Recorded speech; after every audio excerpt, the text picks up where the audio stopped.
Hi, this is Leanne again from Global Media Networks, and we're here to have a glimpse of what is on business news for today. What I have with me today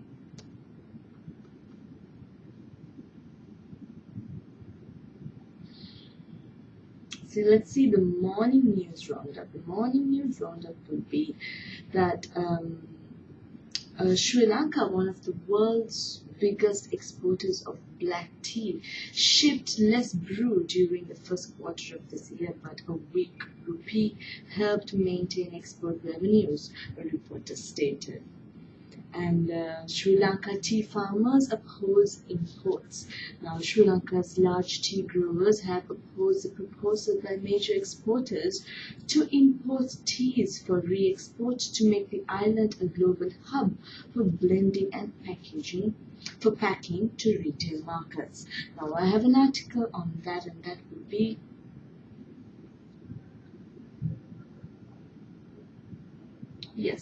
Sri Lanka plans tea hub imports from India and China.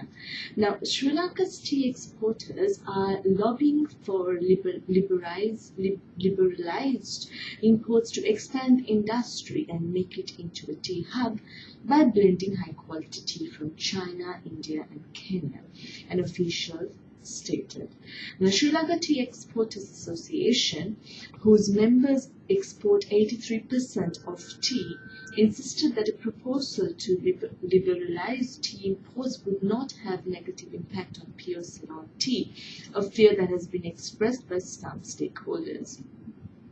Tea chairman Niraj Dinel said that Sri Lanka, which has the world's largest tea auction, sold the highest priced tea, which is the best place for the hub that will import and blend different brands of tea. The government has plans to increase the current $11 billion exports to $20 billion by 2020. That means tea, as the country's highest foreign exchange earning crop, has hit the $5 billion mark, he said. Dinel pointed out that in 2011, tea exports earned $1.5 billion, and it would be impossible to nearly triple the earnings in 8 years to meet the government's target. He noted that tea has been invited by Plantations and Human Rights Minister Mahinda Samarasinha to study the possibility of liberalizing tea imports, and a decision will be taken at the end of this year.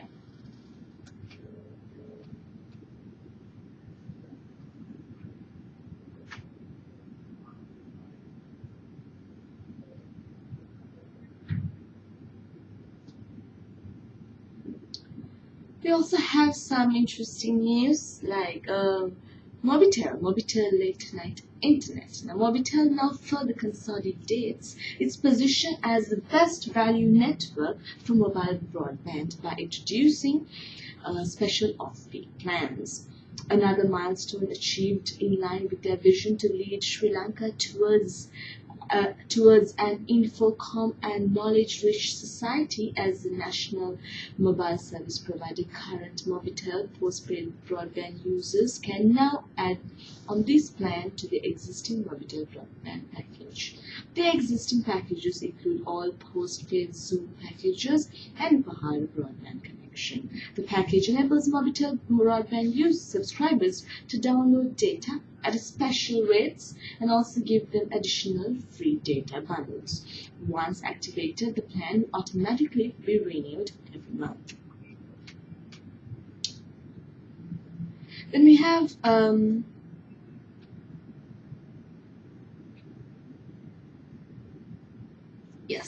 India's diversified business conglomerate ITC Limited has acquired a land in Sri Lanka to build the mixed-use hospitality project, a media report said.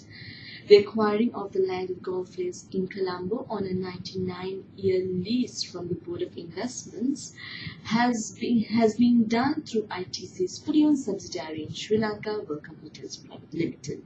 According to the report, India's ITC plans to set up a mixed-use project, including a luxury hotel. However, a company spokesman has decided to share details such as the total area of the land parcel and the investments being made in the project. According to the spokesperson, the exact nature of the project will be declared after more detailed evaluation in the course of time. Indian conglomerate has acquired the Welcome Hotels Lanka Private Limited with effect from the 4th of May 2012 after buying 33,765,000 equity shares. Then we have the boat show, the much awaited boat show in Sri Lanka 2012.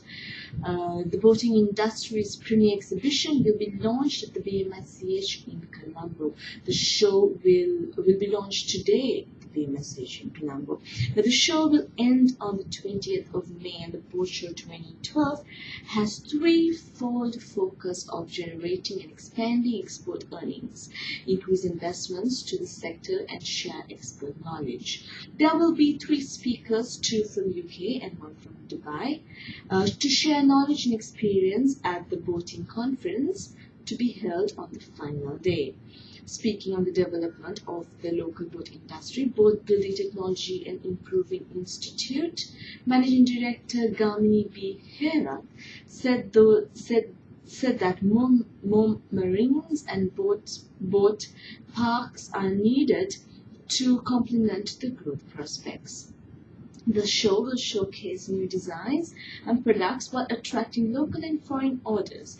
As boat building is a consuming industry, attracting young blood is important, he said. The Boat Show 2012 has been marketed extensively in regional countries, including Maldives, India, and Pakistan. Then we have the World Duty Free to open in Matala, turning a new chapter in Sri Lanka's duty-free industry. World Duty Free, which comes under the management of Autogrill Lanka Limited, a subsidiary of the World Duty Free Group, was ceremonially opened at the Bandaranaike International Airport in the presence of Airport and Aviation Services Limited Chairman Prasanna Vikram Surya and World Duty Free Group International Operations Director Pedro Castro. World Duty Free was earlier named as Autogrill Lanka Limited, Italian-based Autogrill company, a world-leading food and beverages and retail services provider, brought over 3 international duty-free operators, namely Worldwide Duty Free, Aldesia, and Alpha. Combined these 3 companies by establishing the World Duty Free brand name. World Duty Free is also on the lookout to open another store in the Matala International Airport in Hambantota. Autogrill Lanka Limited Marketing Manager Chaminda Virutunga stated in a media report. World Duty Free is considered to be the Rolls-Royce of the duty-free industry and have a world-renowned product range in all categories such as confectionery, perfume, cosmetic spirits, and so on and so forth. We also have with us a research report by IIFL, which I received this morning, and let's just glance through the front page of the research report that we received from IIFL. And on the front page we have something called the corporate front page, and in this I have with me a few corporate results that were compiled by them, and that I found in this report. Let's see, corporate results. We have the Bank of Ceylon, the country's largest bank. Group profits increased by 104%, that is 4.4 billion rupees, from an year earlier, helped by strong foreign exchange earnings.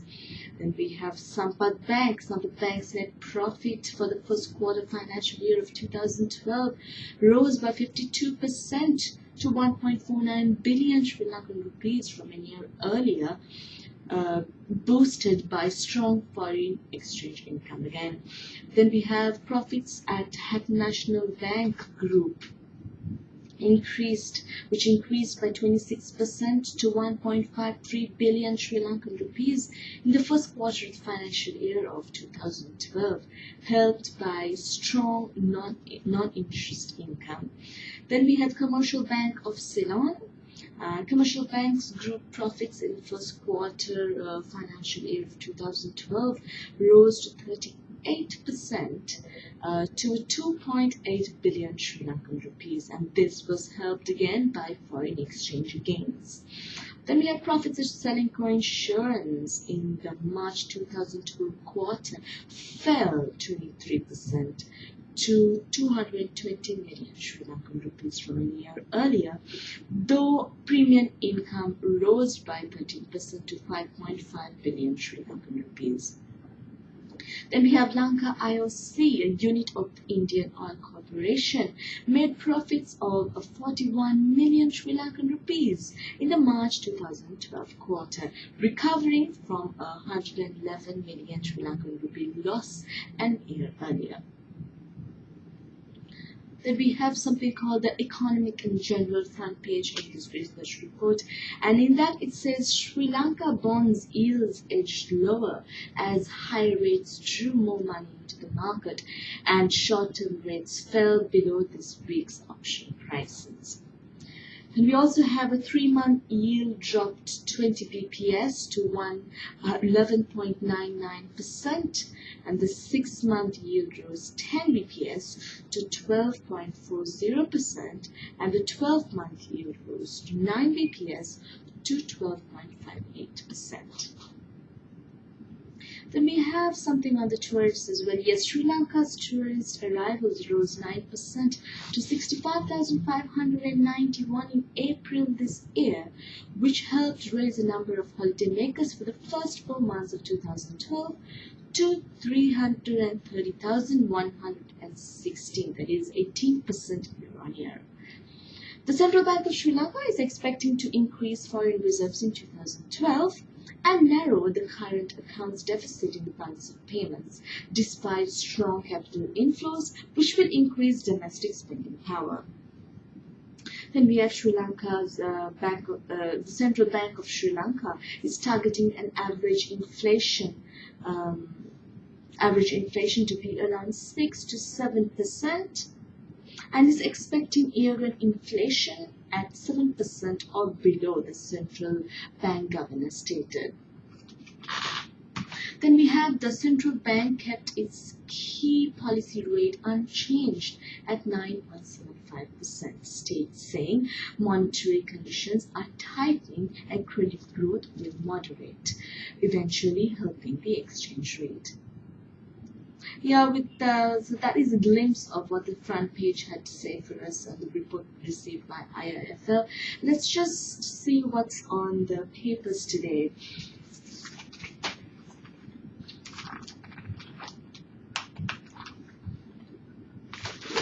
On the papers, we have that new laws to put applicants under 5-year probation and overseas Sri Lankan status for those who have renounced. Under a new scheme, the cabinet has approved granting of dual citizenship after a probation period of 5 years, the minister said here.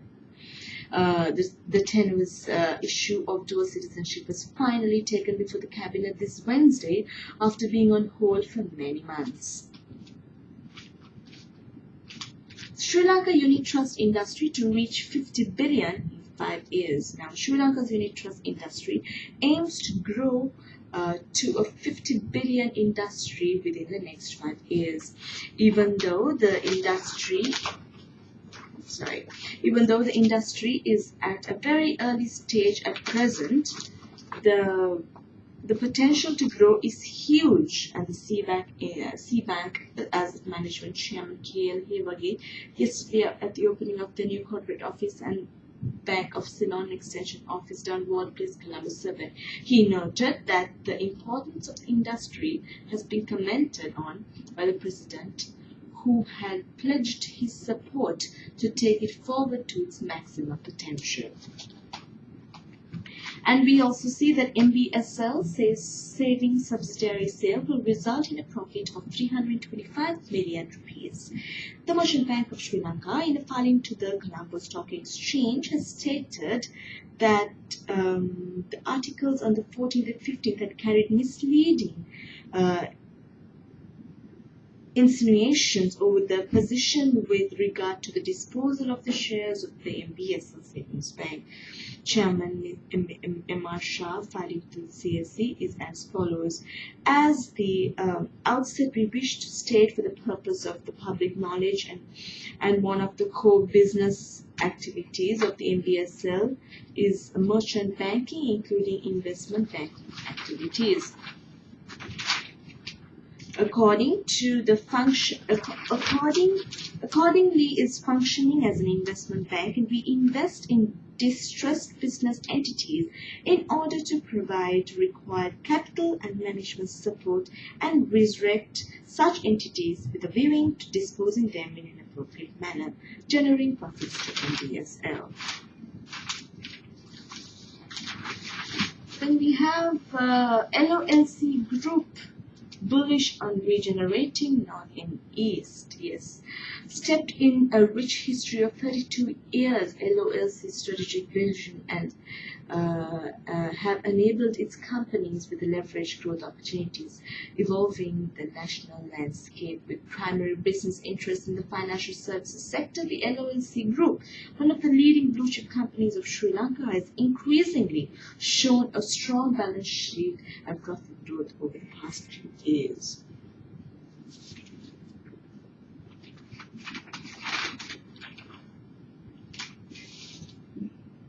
We see a very interesting article called the Tuk-Tuk Project, a taxi service through the community at the Jetwin Era Beach.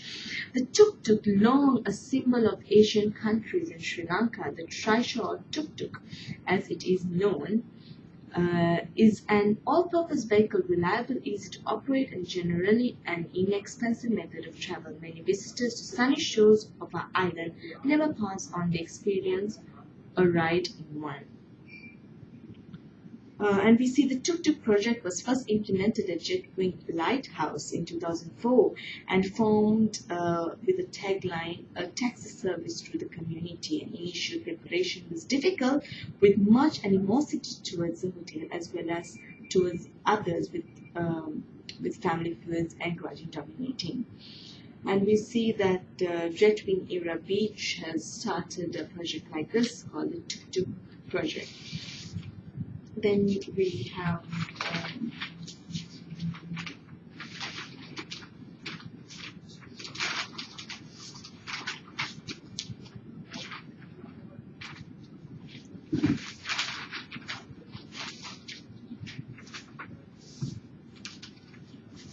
yes, we have Chevron Lanka, net up by 60%, helped by price speculation. Now, Chevron Lubricants Lanka PLC, a unit of Chevron Corporation, said its profits were boosted during the March quarter by the speculation of a rise in lubricant prices, which led to strengthening of inventories. According to the interim financials released in the Colombo Stock Exchange, Chevron Lanka's first quarter of 2012 net profit rose to 60% year-on-year to 661 million rupees. Wheel lubricant sales posted a 30% rise year-on-year to 3.3 billion.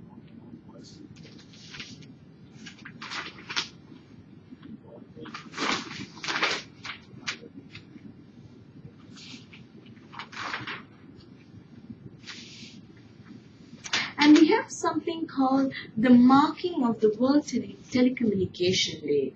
Now, the World Telecommunication Day has been celebrated annually on the 17th of May since 1969, marking the foundation of the International Telecommunication Union. The International Telecommunication Union is an agency in the United Nations whose purpose is to coordinate telecommunication operations and services throughout the world. The purpose of the World Telecommunications Day hosted by ITU is to help raise awareness of the possibilities that the use of the information and communication technologies can bring to society and economies, as well as a way to bridge the digital divide. And we see that overseas reality profits dip amidst 214 million rupees forex losses. Overseas reality posted a net loss of 43.2 million rupees for the first quarter of 2012, down from a profit of 124.7 million rupees in the previous year, despite improvements in the revenue and gross profit.